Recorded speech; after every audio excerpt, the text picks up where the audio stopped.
Grand Risings. Let's let everyone gather this morning. Look at us. Here we are. We are here with a great one this morning. We always got a good one this morning, but Grand Mornings, this is Mystical Ariel here to shake the matrix, expand our minds, and make us all think.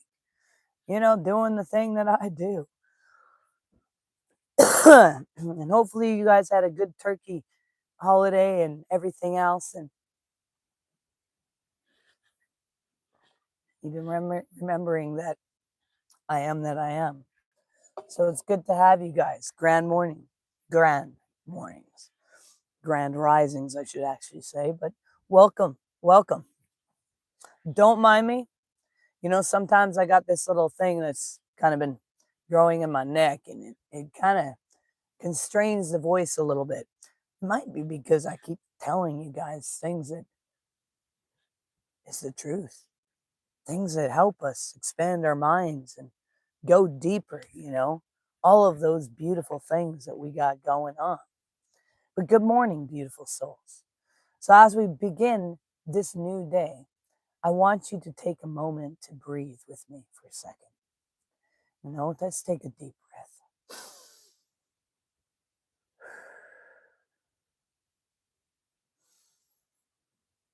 And feel your energy open. Feel your spirit settle into this moment. And this morning, your spirit is teaching you that we're on this journey. And we're going to teach you through science, spirituality, philosophy, nature, Gnostic wisdom, ancient texts, and the stories of life woven through from my Awakened trilogy. So welcome this morning. And if you feel it's important to share this with someone, then please do. And while we do that, I'm going to do that. I'm going to share this with a couple of people and remind them that we're on this morning. Wish them a well day.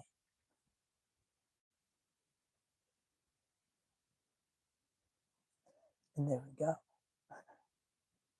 We got a couple more.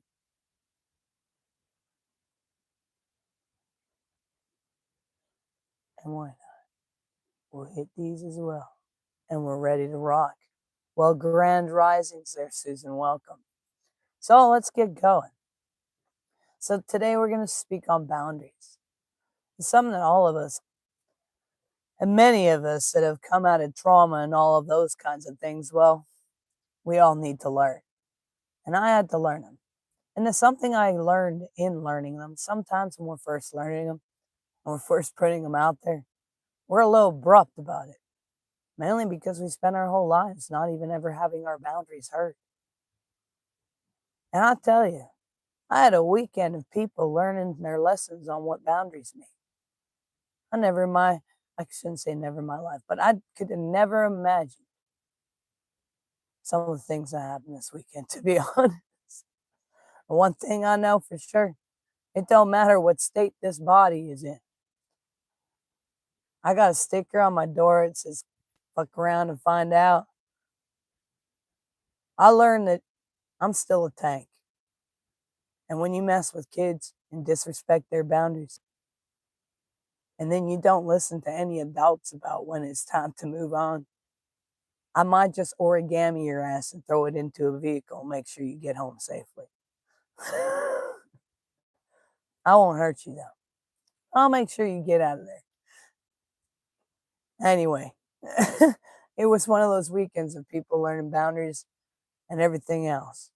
But this morning I was sitting here during our beautiful sunrise, and I decided to think about something. Did you know that every morning the sun rises with a mathematical precision? I mean, everything's mathematical equation.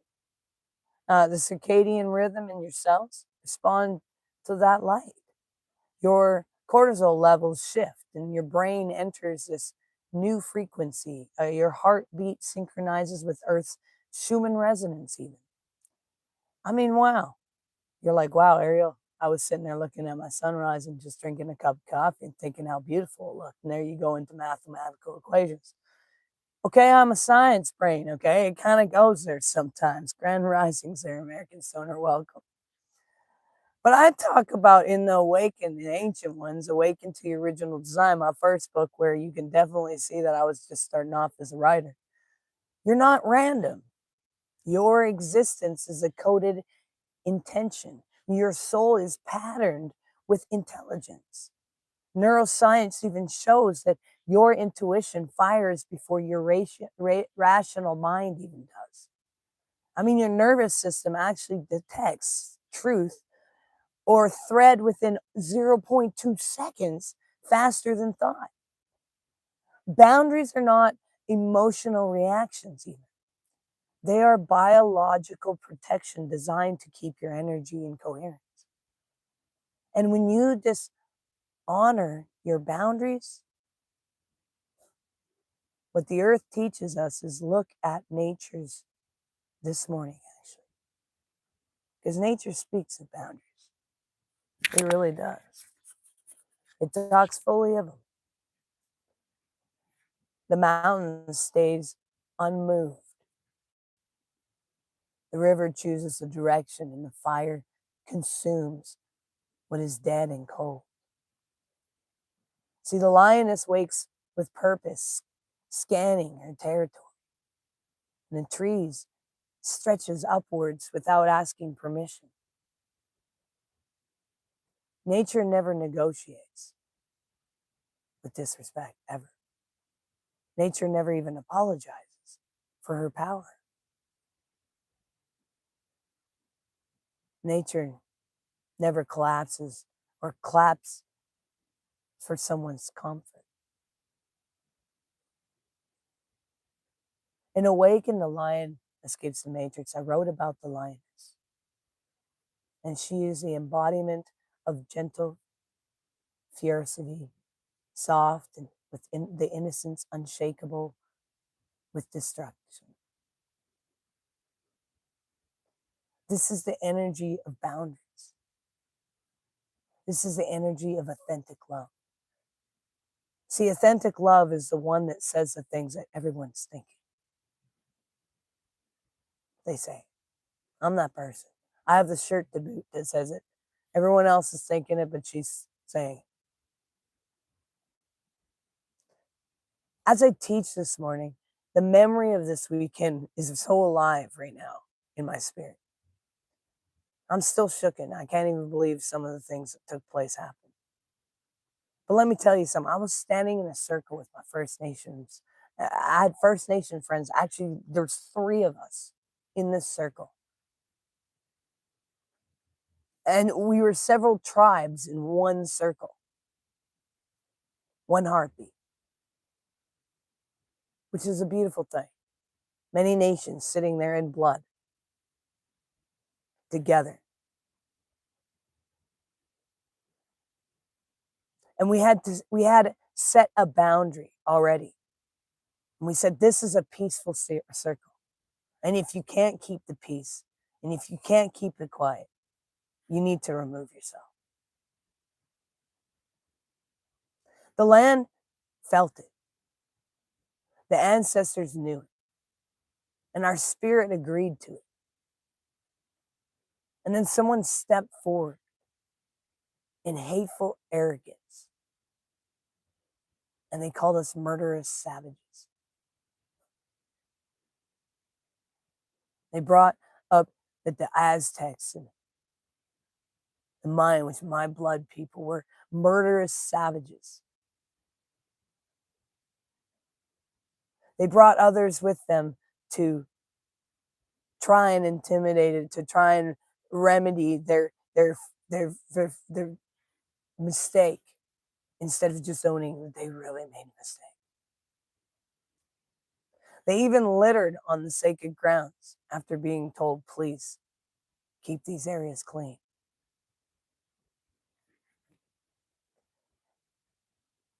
They attempted to even remove an ancient artifact, which was what got them to speak this comment in the first place, a piece of history belonging to our people. And we suggested that it be left where it was found. But the thing that was happening was we bowed when the rage was going on. We did not respond to the rage. We did not descend into their chaos. And we did not meet hate with hate. We held the boundaries of the ground. And we told them to leave the circle. We protected the land. We protected our peace. And this is love. And we even hugged the one that was with them and said, we love you. We just can't condone this. And this behavior had been warned several times. See, this is love. It's not fun having to hold those boundaries. And this is the problem in our world today. Turkey Day was great.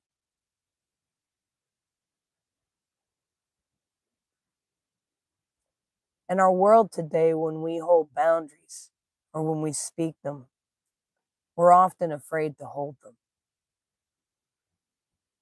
See, the reason people run over our boundaries is because we don't hold them. And the reason we're afraid to hold them is because people like me, when we actually do, people don't like us because it's uncomfortable, because they feel put on a spot. But see, love protects. Love guards what is sacred. And love refuses to tolerate harm. See, this is the lioness. This is the ancestral memory. This is the original design awakened within each and every one of us. I'm glad yours was good, American Storm. See, in the Gnostic teachings, the divine spark is the living frequency of God within the human soul.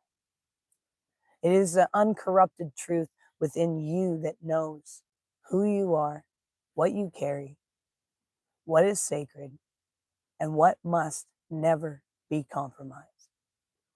See, when you ignore that spark, you feel anxiety, heaviness, disconnect, dread, resentment. And when you honor it, you feel clarity, alignment, peace, protection, power. See, in Awaken Return to Eden, I wrote, Eden is not a place. Eden is a state of alignment, a return to the untouched truth that has lived in you since the beginning. See, boundaries are how you return and how we return to Eden. Boundaries guard the inner garden. And you cannot have Eden with open gates. See, science of boundaries, the nervous system, and an energy field. Let me tell you about it. Your body is a scientific instrument. The vagus nerve tracks, safety. The limbic system encodes emotional memory. And the electromagnetic field around your heart extends several feet beyond your body. And this means you can feel when someone crosses a boundary before you even understand why you feel it in your stomach, your breath, your shoulders, your heartbeat, the energy around you. See, this isn't overreacting. This is bioenergetic intelligence. This, in my trauma and bioenergetic work, I teach people your body knows the truth the moment it happens. It knows. Boundaries are simply responding to what your body already knows.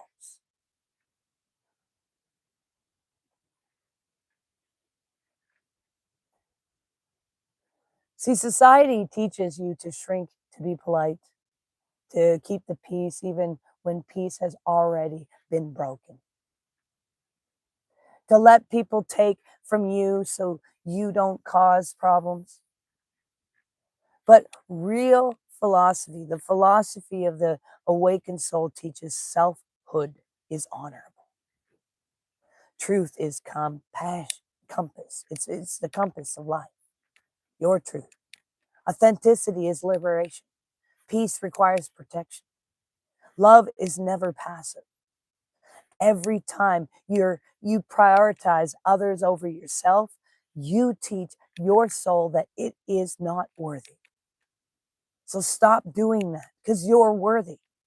Every time you let someone cross your boundary, you weaken the foundation of your true identity. And every time you silence yourself to avoid conflict, you betray your inner essence. See, authenticity is the highest form of spiritual integrity. To set boundaries, you must face your shadows, because then you know what the heck your boundaries are, man. Fear is being misunderstood, fear of disappointing others, fear of confrontation, fear of abandonment, and fear of being seen in your fullness. But shadow work is not punishment, it is the refinement. So there is this Gnostic teaching that says the gate of heaven is guarded by the shadow you refuse to face. And to enter peace, you must be willing to guard your gate. Not from fear, not from ego, but from love. Because choosing yourself is not selfish. Choosing yourself is stewardship. You cannot pour from a fractured vessel, and you cannot love from an empty well, and you cannot serve from a place of depletion. So guard your peace like lioness. Honor your land beneath your feet, and protect the sacred within your soul. That is the path back to Eden. That's the real shit right there. So welcome. I'm glad you're here. And make sure you do one thing towards your dreams every single day, because it brings you one step closer. Make sure you recognize that you are valuable and that you matter. And you're all unique puzzle pieces, a part of the ultimate puzzle of the cosmos. Hang in there, you guys, in peace and love. We'll see you guys tomorrow, 8 a.m. Make sure you share this stuff with your friends. Peace and love.